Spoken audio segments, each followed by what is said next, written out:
زما بل ورځ په پېښور کې په یو هسپتال کې بیان د 18 کالو یو نوجوان مور راوستو هسپتال کې داخله و مشره ښځه وه جړل یې ما ته وی مولانا صاحب اسپتال کې مې ځکه داخل کو د شپې راشي نشې کړي په ځان نه پوهېږي زما عزت د لاسه چي چې تربیت نه کوو بیا به دا ماحول مخې ته راځي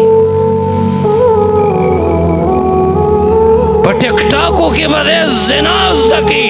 فحاشي به زده کي بدنظري به زده کي ناچګانې به زده کي د پردی خور او لور سره به خبرې زده کي پردی عزت لوټ کول به زده کي غلط ریلیشن به زده کي غلط ماحول به زده کي د مور او پلار نافرماني به زده کي نافرماني به زده کي بغاوت به زده کي بربادېدل به زده کي نشې به زده کي فحاشي به زده کي عریاني به زده کي که نه